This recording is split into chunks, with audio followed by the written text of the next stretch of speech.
It's Rick and Sasha with George Willborn. Inside the party poll at 888-909-1514. Dr. Gregory Branch is the health officer in Baltimore County.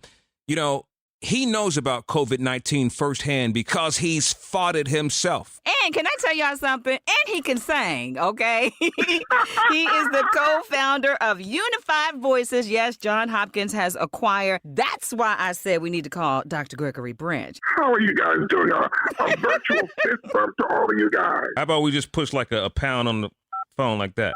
That's it. And Rick and George, if you don't know, he is a survivor of coronavirus.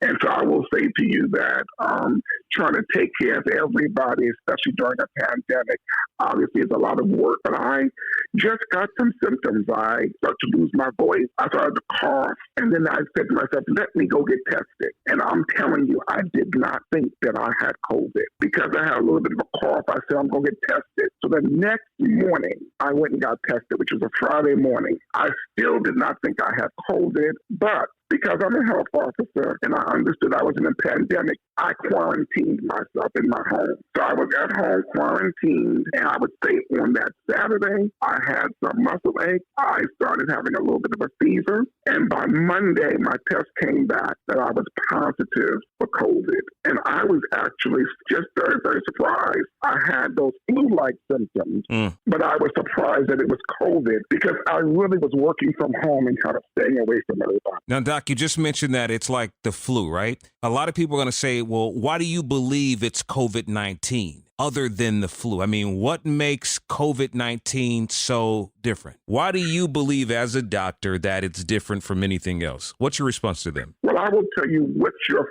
feeling when you have it. And the only way I can explain it is like you're having a flu or a cold. That's what you feel. Right. And then once you go get the test, that solidifies exactly what it is. Okay. I was blessed in that I had those flu-like symptoms, and then it resolved, and I got better. Great.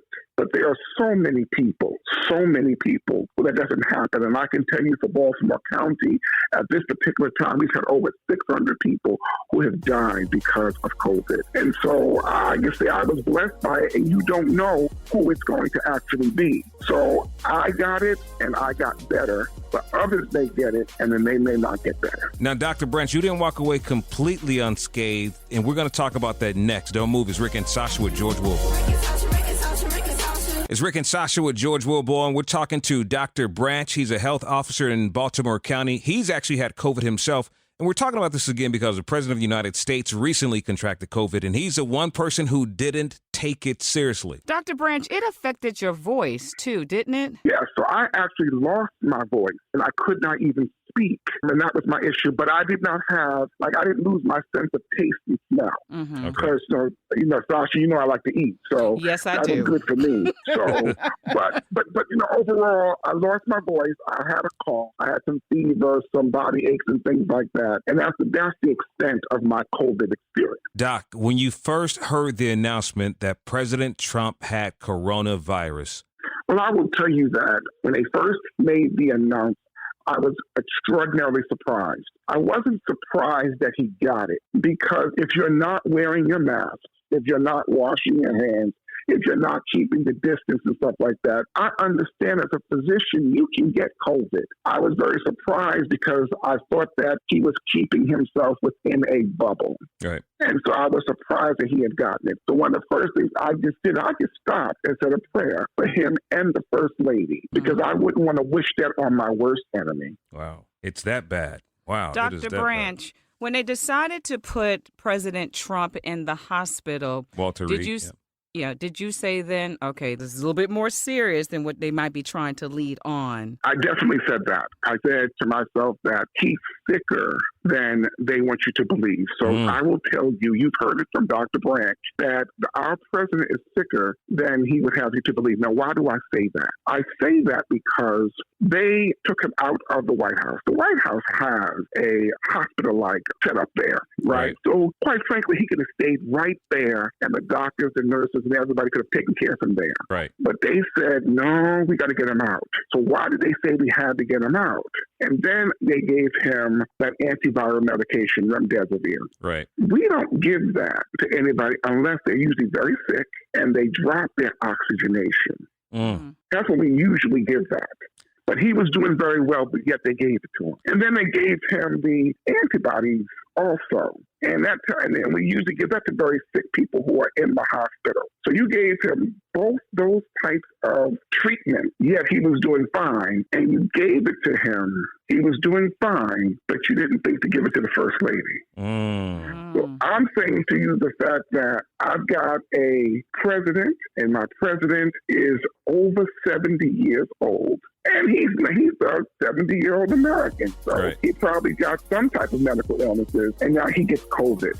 Clearly, he has some major medical sicknesses with that. Dr. Branch, we're going to play audio from the physicians that handled President Trump at Walter Reed, and give us your assessment of what you're hearing when we come back, all right? It's Rick and Sasha with George Willborn. It's Rick and Sasha with George Willborn inside the party poll at 888-909-1514. We're talking to Dr. Gregory Branch. He's the health officer in Baltimore County. Now, he had COVID-19 himself, and it was tough to fight. Now, Trump is up. He's making videos. Dr. Branch, is that smart? Is it safe? Is Trump out of the woods? Take a listen to this. I want to begin by thanking all of the incredible medical professionals, the doctors, the nurses, everybody at Walter Reed Medical Center. I think it's the finest in the world, for the incredible job they've been doing. I came here, wasn't feeling so well. I feel much better now. We're working hard to get me all the way back. I have to be back. But this was something that happened, and it's happened to millions of people all over the world, and I'm fighting for them. Not just in the U.S., I'm fighting for them all over the world. We're going to beat this coronavirus, or whatever you want to call it, and we're going to beat it soundly. So many things have happened. If you look at the therapeutics, which I'm taking right now, some of them, and others are coming out soon that are looking like, frankly, they're miracles. If you want to know the truth, they're miracles. People criticize me when I say that, but we have things happening that look like they're miracles coming down from God. Doc, do you think it's irresponsible for him to say that everything else that's coming down are miracles when you don't know what remdesivir is going to do for him? We don't even know the long-term effects of remdesivir for his 74-year-old body. You know what? I think what you have to do is take a step back and look at that from a global perspective. This is a person, and I've had patients like that who do not listen to the doctors. Right. We say, wear a mask. I ain't wearing no mask. Stay this, we're not staying no this. I'm not doing what you say. I'm not doing what you say. And then you catch the disease. And then it hits you hard. And I'm going to tell you, as a person who suffered through that, those symptoms, I would not wish it on my worst enemy. Wow. And when that man went through that, he changed his tone. Right. So now all of a sudden the doctors are the best thing and they know everything. See, when your life is on the line and you come to me to save your life, now you're talking about God. So I'm just going to say to you that I think that it was a person who got a disease, got those symptoms, and realized that this COVID is real. Right. It's deadly, and it's here. Dr. Branch, the rush to get the vaccine to the public, what are your thoughts about that before election? That's a great question. Dr. Branch, we want you to answer that when we come right back. It is Rick and Sasha with George Willborn. We're talking COVID-19. Don't move. It's Rick and Sasha with George Willborn. We're inside the party poll at 888-909-1514. Now, since the president himself has contracted COVID-19, a lot of people are starting to take this seriously because he was one who did not so much. So now we're talking vaccines. Dr. Branch, the rush to get the vaccine to the public, what are your thoughts about that before election? Ain't no vaccine coming up before election. No. That ain't gonna work. Okay, I think that we want to get a vaccine out as soon as we can, but we want to get a vaccine that's going to be effective. Remember, when you think about a vaccine, vaccines are not 100% effective. Just because even the flu vaccine is not 100% effective, but you want a vaccine that's going to be effective so we can build up what we call, quote, herd immunity, end quote. And that basically means that you want the majority of the people in the country to be immunized against that. And the reason why is because once that happens, then you start transmitting and spreading it. And that's the point.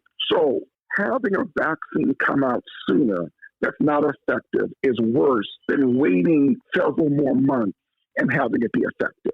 So it will not come out before the election. It's going to come out well thereafter. And even when it comes out, it's going to take us probably much more than a year or more to even try to immunize everyone in the country.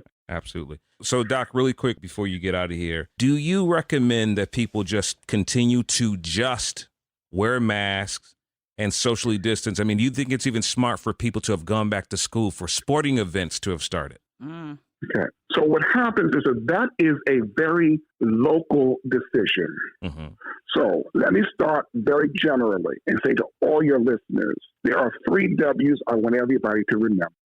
Watch your distance more than 6 feet. Wear your face coverings and wash your hands, and wash your hands frequently. Those are the 3 W's. Those are the big things that we have to remember. As it relates to going back to school, having sports, that's going to be a very local thing. And I can give you an example of Maryland. You can look at Maryland, and I could be in central Maryland, and the community transmission in central Maryland is higher than the community transmission in Western Maryland. Western Maryland is about 3 hours from Central Maryland. And so it's a different community. So what I would do in Central Maryland, I may not do in Western Maryland. You see what I'm saying? So those decisions to make, you have to go to your local health department and have the local health department speak with the local school superintendent, and together they can help make a sound judgment as to what you should do regarding schools.